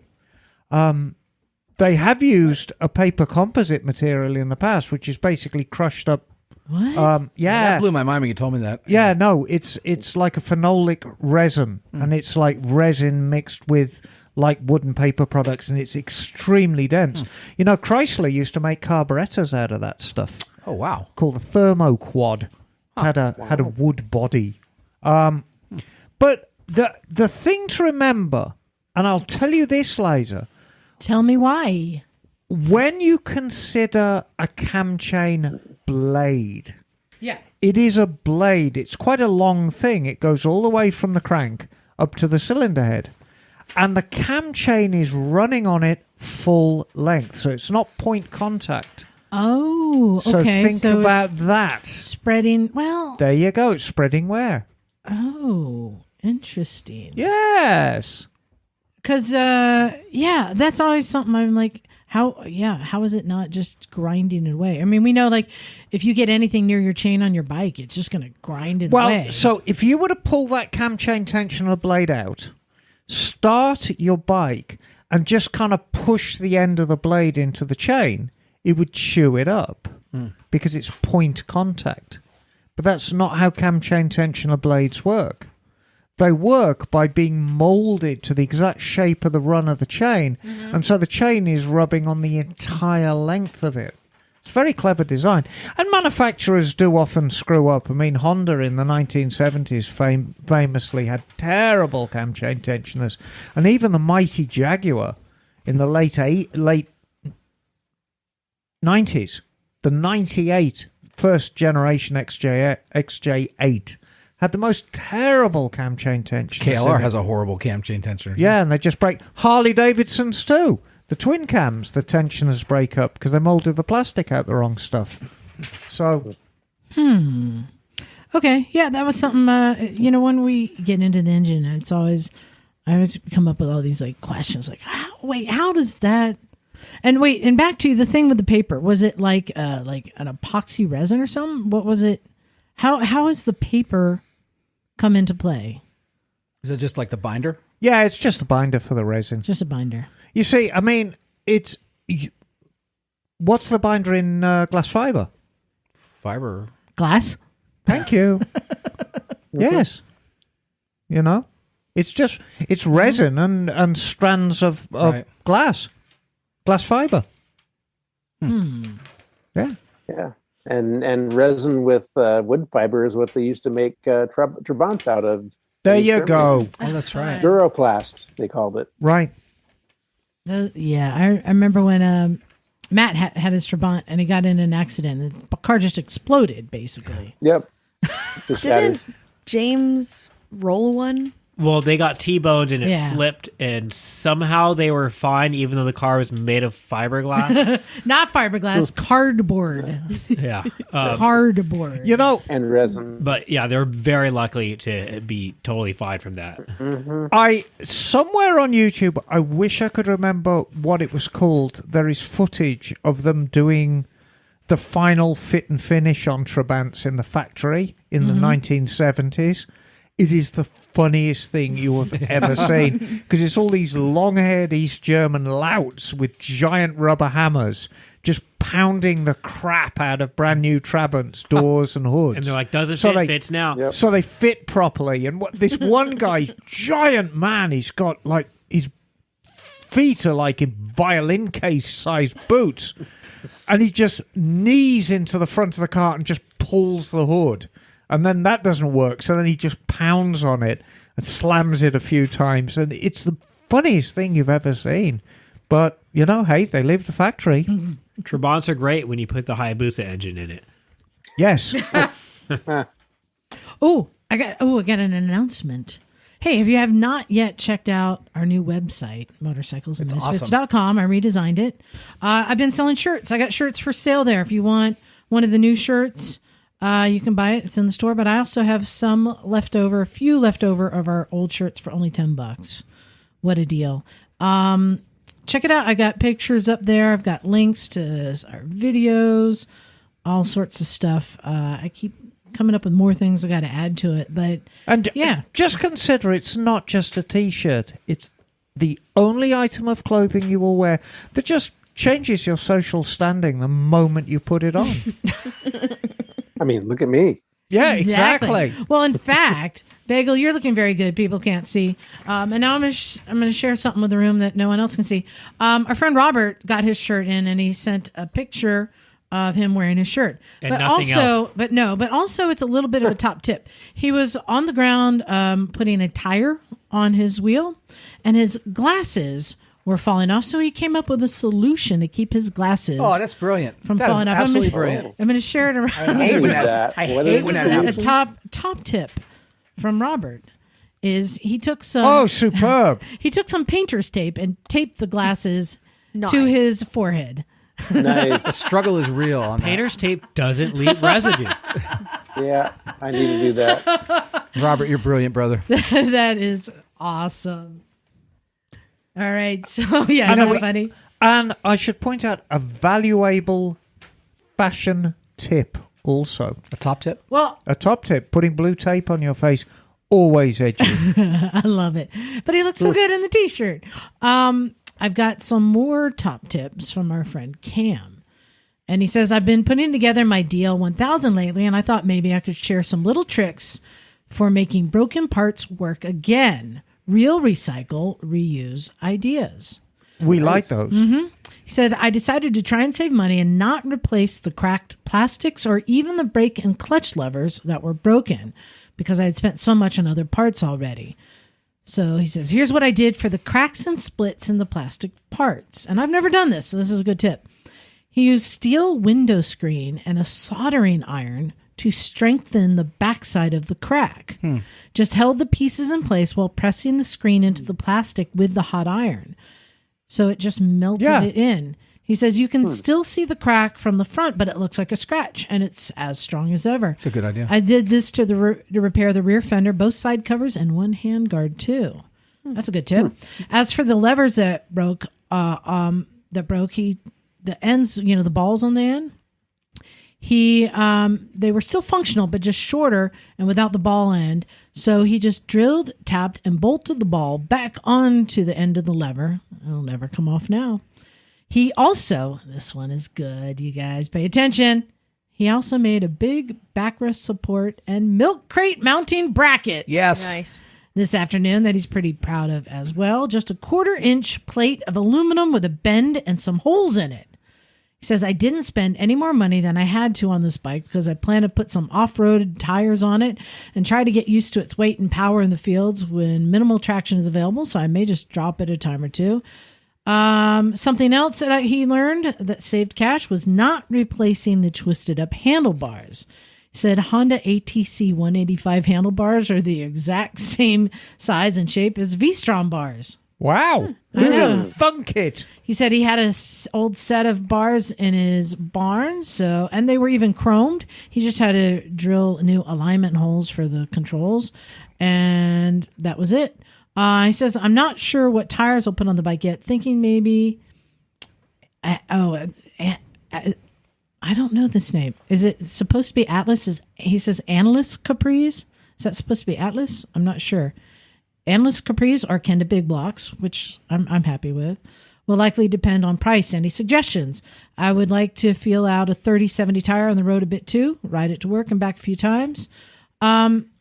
So yeah, I like the big block tires. I feel really comfortable on all my bikes with big blocks in turns. I've never felt uncomfortable. I think because he is clearly an avid DIYer, he should get some ball tires and just glue big blocks of rubber on it and make his own big block I was going tires. to go to the opposite and say just to carve out his own blocks. Artisanal 70/30 tires.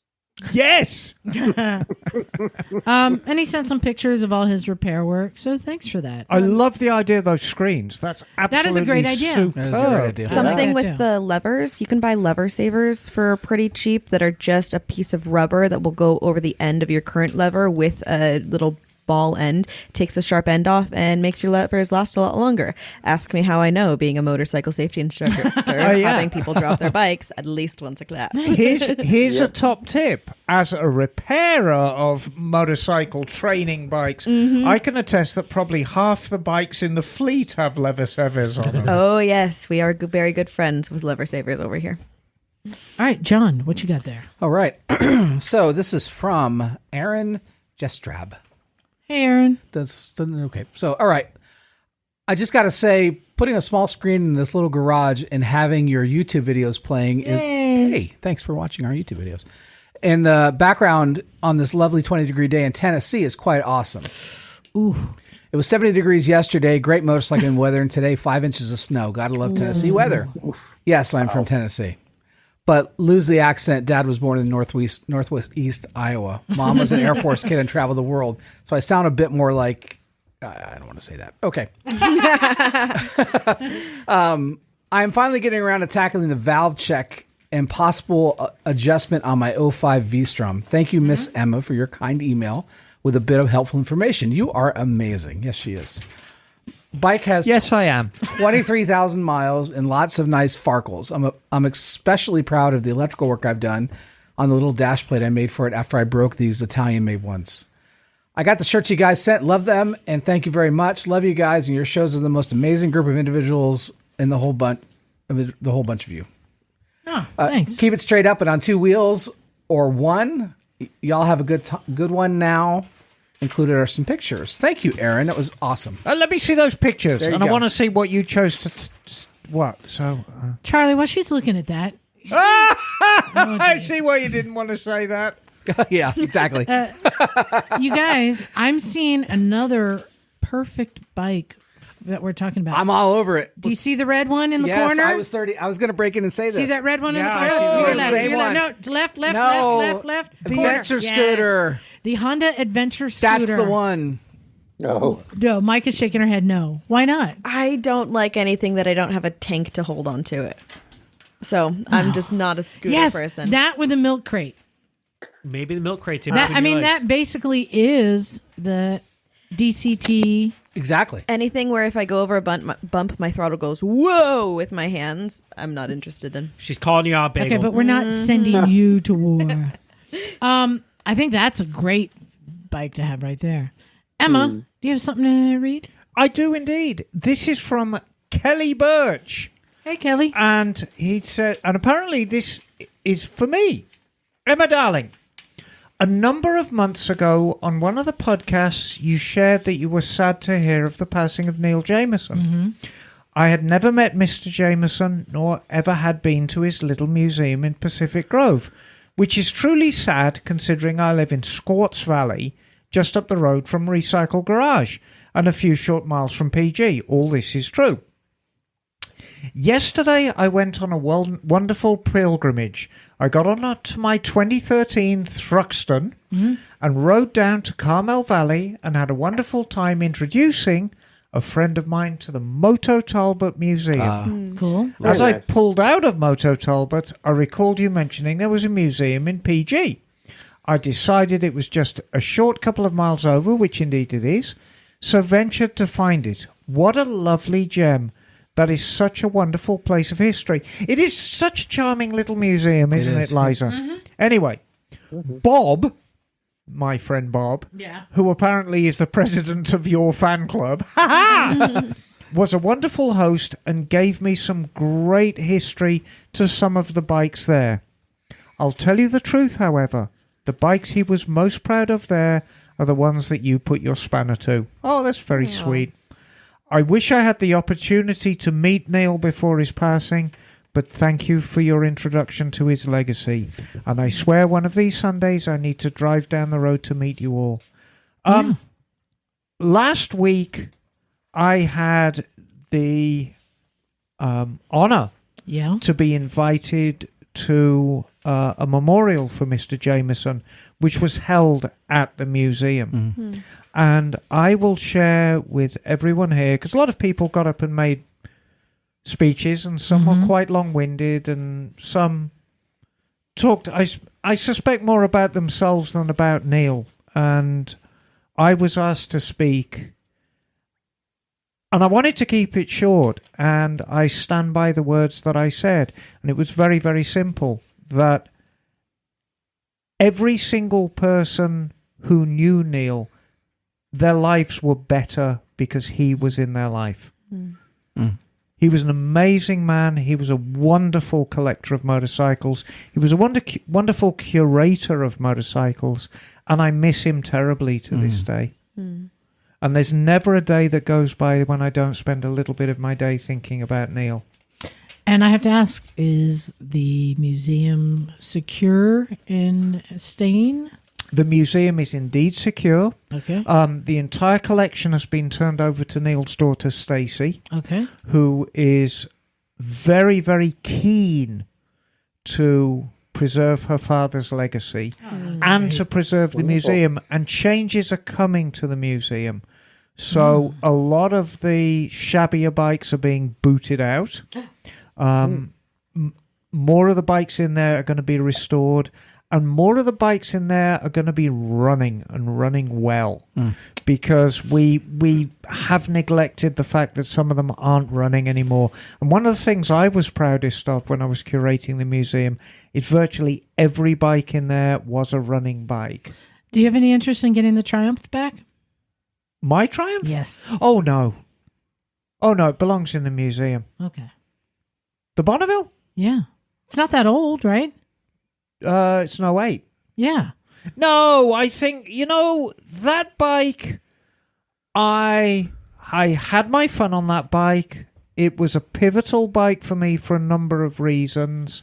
I got it, I believe, as pretty as you could get a 2008 Bonneville to get. And it belongs there now. Okay. Same with the Water Buffalo. Yeah. So many people have said, and that Water Buffalo put me on the map in the classic bike community. The only problem with that Water Buffalo are the mirrors. Without the little S on them. Oh, I got some since then. Ooh. Yeah.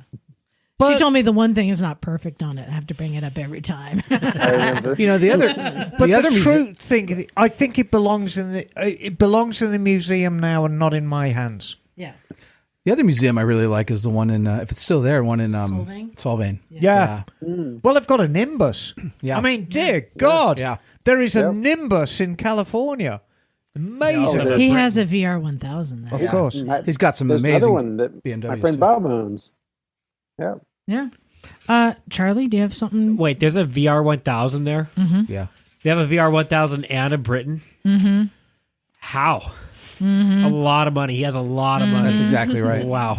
Well, last time we were down, wait, you were with us, weren't I you? know, yeah.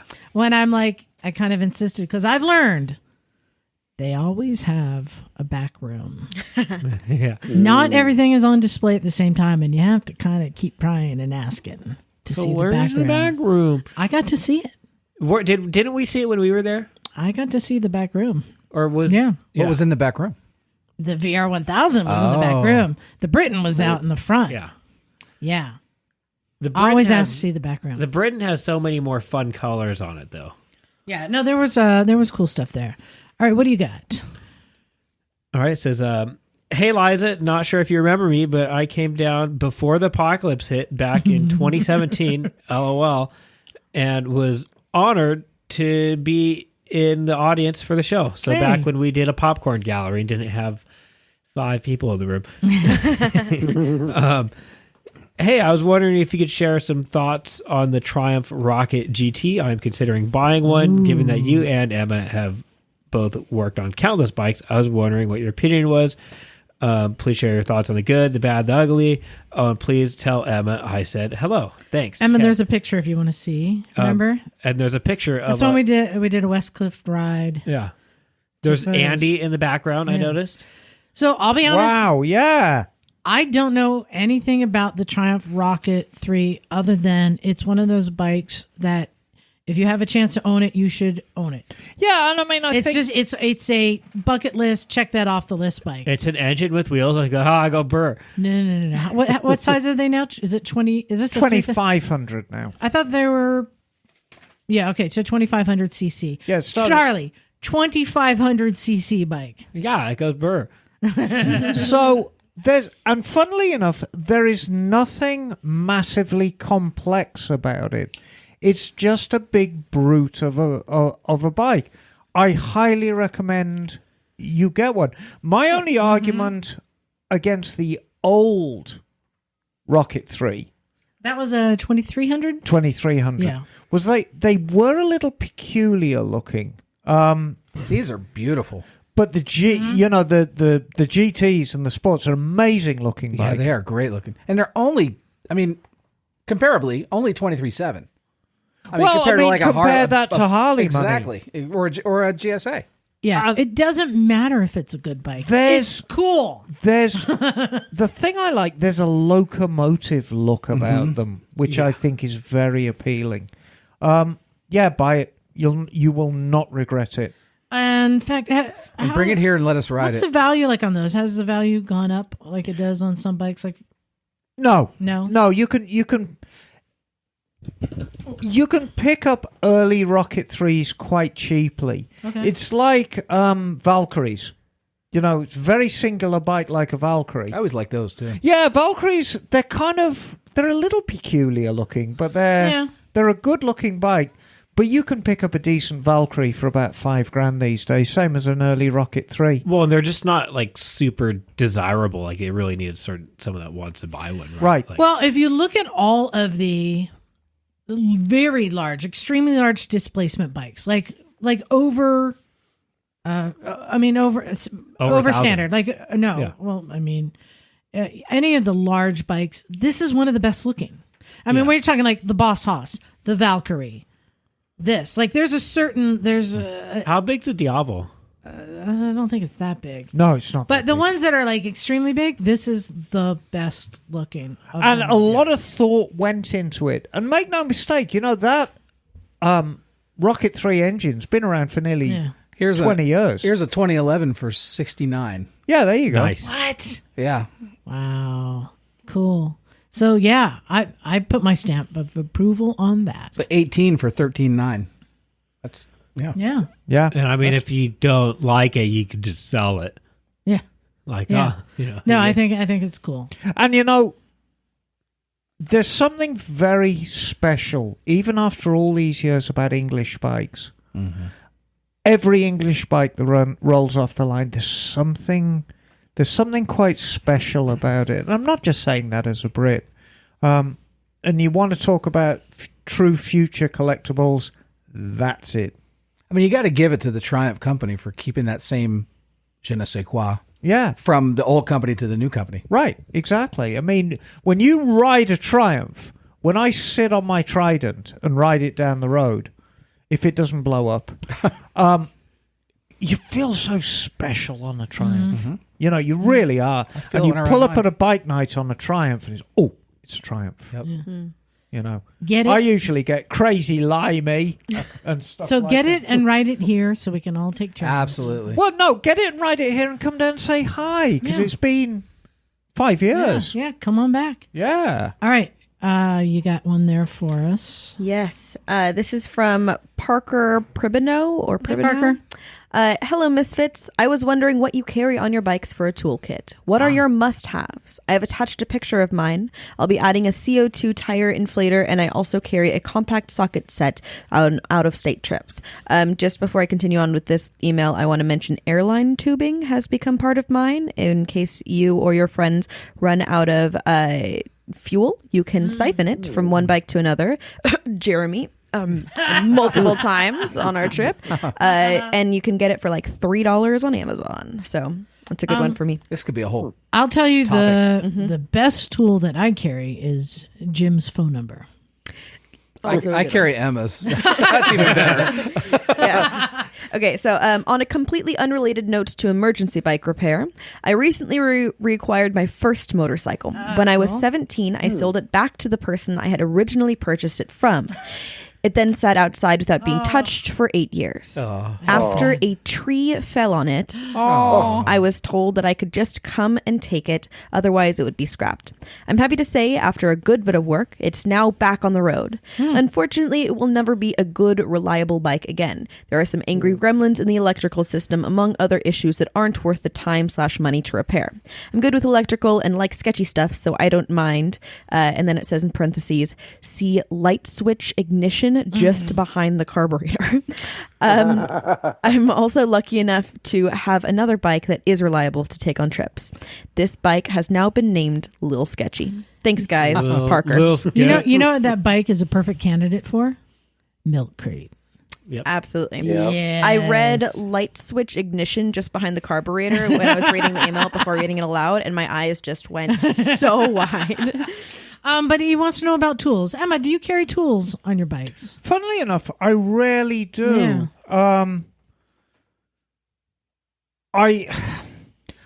gotten into the habit, and it's from my days as a commercial driver. I always do a pre-trip on a bike, just as I do a pre-trip on my coaches, and so I make sure the brakes work, make sure the tires tires are inflated, chains tight, blah blah blah blah blah. And I mean, these days bikes have gotten a lot better. Yeah, and I think,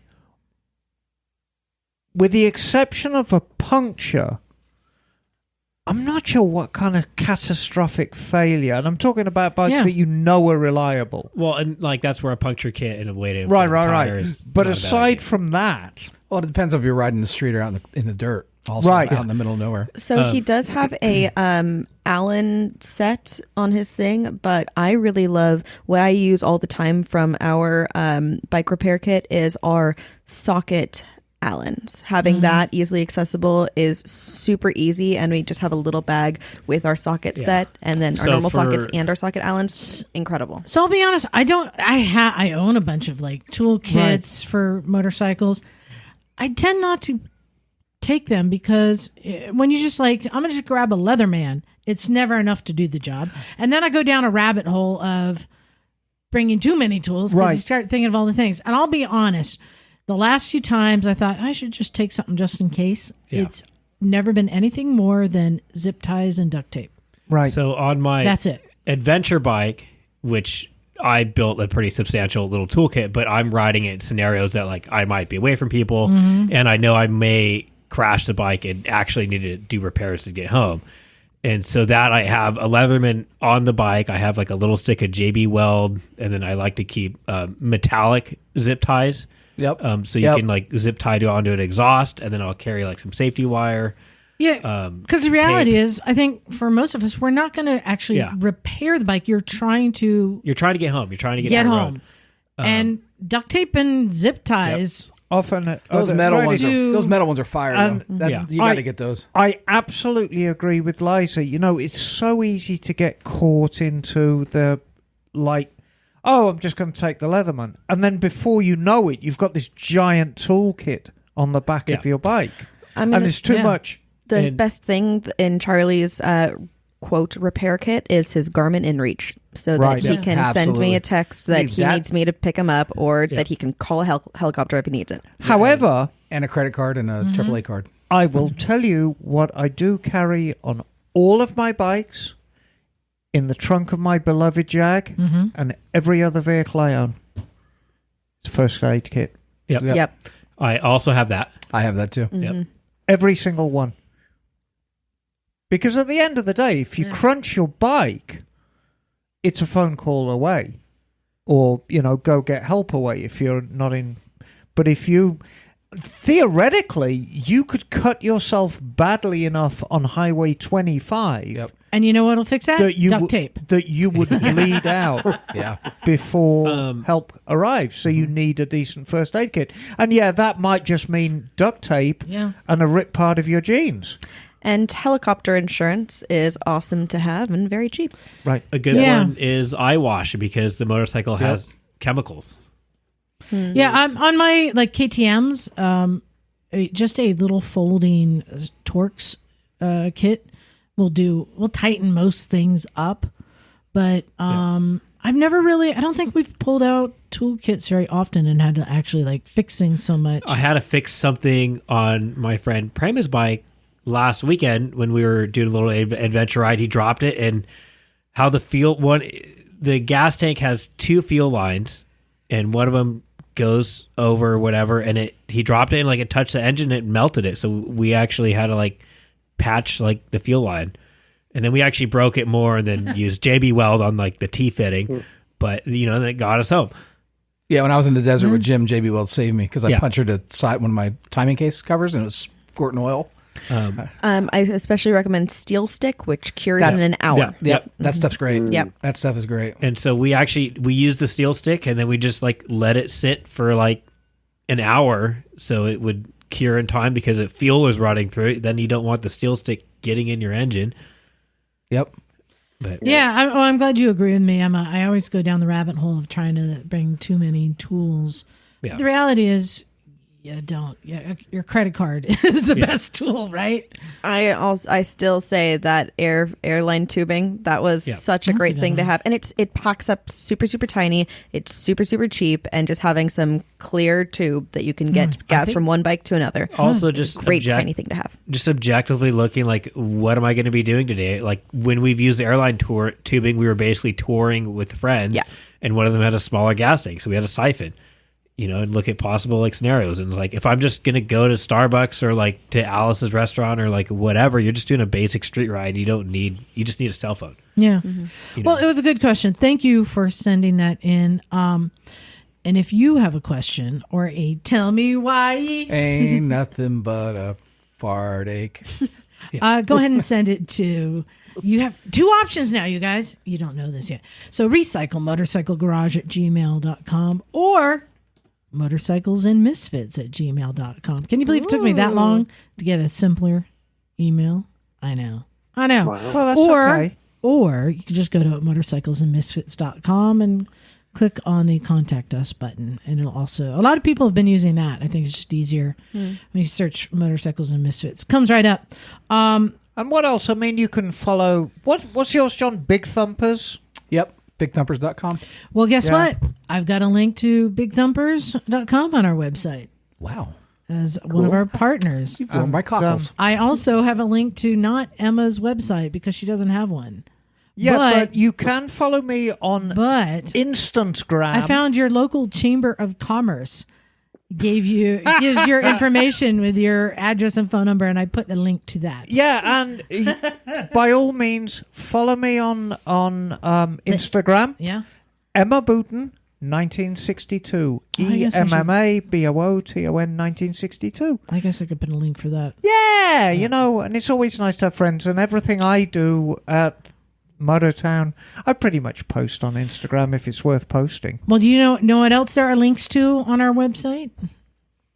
What? To our trips. Emma, what's the update on your Dolomite? Well, trip? no, I think we have finalized the number at 18. Wow. It's going to be a wonderful trip. I'm so excited about it. We're going to have the most superb time. A lot of the people on the trip, it's their first time outside America. Wow. And I expect everyone's going to be looking at the Dolomites with wide-eyed wonder, as they should. It's going to be superb. It really is. And I'm hoping, my greatest hope for the trip is that we plant this seed of 18 new motorcycle adventurers. Yeah. Well, speaking of adventures, Stumpy's Land of the Giants. Coming up, man. I'm so excited. Dude, you're going to Pakistan. I'm so excited. Still got some spots, so if you want to come along, please do. Yeah, and something that's happening. I don't know if this is happening with your group, Emma, but I know it's happened with John's and with other people. Flights are being changed all the time. In fact, I have trips just here domestically. I'm getting notifications they're changing my flights. I'm booked to go to I think to South Dakota for 2 days, and I already got notified. I think I lost 6 hours of my 2 days from changing flights. I mean, it's happening all the Just time. got to roll with the punches. Just hang in there. Our because honeymoon had the same thing. Yeah. Buy flight insurance. I haven't been doing that, but I did for Pakistan. and I still have some spots open in Chickistan in September. But also, you know what else I have links to there? And this is what I'm getting more excited. You guys, this is such a big year. Such a big year. I think everyone is busting it seems to get out and go to events. And we're going to be at a lot of events. Coming up next month, the One Show. Yep. We're going to be there en masse. Yeah. Yeah, we are. Yes. We have 5 bikes. Yeah. 5 bikes that are entered. Lucky Charms is in. Oh, great. Captain Crunch is in. Heck yeah. The Shovelhead is in. Cool. Michael McCarthy's just fucking awesome Sportster is in. Awesome. And then my Trident the Purple is in. So there's going to be, how many are going? I'm going. Liza, John. Yep. Lila's going. Bagel. Bagel is going to be there. Yeah. Mikey 3 times is going to be there, of course. Ellie, one of the new Misfits, Ellie's going to be there too. We're going to be prowling the hallways of the Zidell shipyards looking for victims. Yeah, and here's a little trick that we do. We're not there in official capacity, but what we've learned is we take a bunch of chairs and we set them up and set up a little home base. So we have a place to hang out. So, you know, and I'm getting a banner made. I'll probably hang it up. Right. And usually we're somewhere near the icon display because our friend Amanda's there and lets us hang out there. So I'll give you a top tip is I will be representing Mototown when I'm there because I've got to represent someone. Yep. So look for the infamous baby blue cowboy hat. And if you see the baby blue cowboy hat, I'm usually underneath it. And I'll have my Mototown shirt on, as will my munchkins. Well, and you know where else we're going to be setting up a little home base? At the Quail. Yes, we are. Yes. Actually, our friends at Law Tigers are going to be sharing a booth with us. They are great. So we're going to have a home base there. And then again, I'm going to be at Americade and at Vintage Days. Motorcycle Days, yes. John's going to be there. Haley Bell is coming to Oh, fantastic. Oh, nice. Here's the thing. I told Haley, I said, look, one thing you got to know about Vintage Days. There's a good chance that A, you will be blackout drunk at some point. B, you might be naked. Or C, you might be on fire. Or all three at the same time. And she said, I'm in. I'm like, all right. All three of those things sound like things Haley would be down for. Yes. Well, did anybody see that video she posted of the naked ride? Yeah, I've just started giggling. Oh, and she's just cackling away. And, of course, illuminated in her headlight, my lily white butt cheeks is like a beacon. Because, of course, I didn't realize I was that pale. Yes. But in the headlight, yes, my white bottom is completely illuminated by a headlight. And there's, of course, Haley just giggling away on... What was she on your KTM, wasn't she? The 690? 690. We had to clean the seat. Ah! So nasty. But yeah, we're going to be at a lot of events. Just come up and say hi. I mean, you know, we don't bite. Yeah. Well, I think Sometimes. Liza bites, but... Liza bites. It actually looked like, what was it, a lilac or a bird of paradise on the seat? Oh, God. It actually did. I'm not joking. You saw it, Emma. If you got with the sun behind it, you're like, oh my gosh. What is that? I suggest we cut that part out. I'm just saying. We like our listeners. We want them to keep listening. I'm just saying. We've said way worse things. Yeah, Are you saying exactly. it was like a Georgia O'Keeffe painting? It was exactly that. See, if she'd kept the pad that you put on the I motorcycle know. on. More like a know. Jackson Fine. Pollock painting. Oh, my God. Okay. So yeah, it's a big year. Big year. We want to hear from you guys out there. Send us more pictures with the shirts on. I love that one that he sent us with the tape on his face. Send us pictures of your shirts and let us know where you're going to be. I mean, John, you were at Daytona. Did you see any Misfits I there? did not. Maybe they didn't know very you were upset. there. Well, I saw lots of Harley shirts. Well, you know. I had a really embarrassing time a while ago where someone had a Miss Emma sticker on their motorcycle, and I was at a track day and I was like, oh my gosh, like, hi, are you a fan of the Motorcycles and Misfits? I hang out with them. I'm Mycah, blah, blah. And they were like, oh, I just met this lady at a shop. She gave me the sticker. It was like, oh, cool. Walking away with my tail between my legs. Oh. Well, I do give them out, you know. Yes. Good. I know who that was. I know exactly.